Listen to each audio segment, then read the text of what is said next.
Wann man emol im Himmel is, von Hans Glückstein.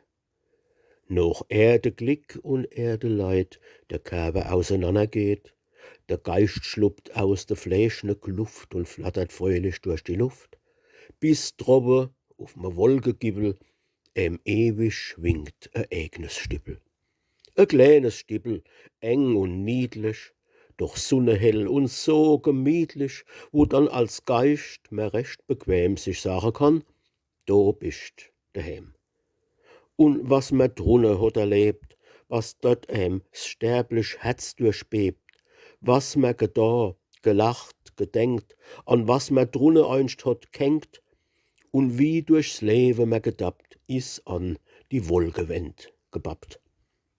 In Glas und Rahmen hängt im Licht dei irdisches Schlaraffengesicht, und wann dei dicki Nas betrachtst, und's Loch im Gesicht, wo d als mit lachst, dann kommen der im Wolkeflor dei Lippe wie zwei Knackwürst vor. Beguckst die Knorpelklumpen neben, wo mer die Ohren häst im Leben, und in de Löcher an der Stirn zwei Fensterscher wie quetschen kann, dann denkt man sich als Geist betroffen, so bist du mal da rumgelaufen.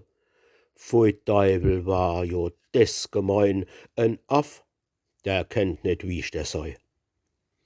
Und was man drunne alles gsehe, wie in Film vorm Gesicht tut rum sich drehe, die Mädelscher, die Berg, die Bäm, der erste Festungsbau aus Lehm und 100.000 andere Sachen, vom Lackschuh bis zum Pappendrache, sogar der Gass ihren Hauptkrakeler, der Juchenspetzel, Smeyers Schäler, und was man gern als kehrt und gefühlt, in was man gern sich neu gewielt, des wird geschenkt im Himmelsdach, gleich 1,5 Milliardenfach.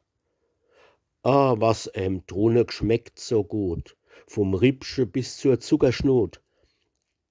Denkt euch, des wär ein Hochgenuss, wann man der allererste Kuss, wo auf 'n Meilchen mer gebrennt, Milliardenmal noch schlotze kennt.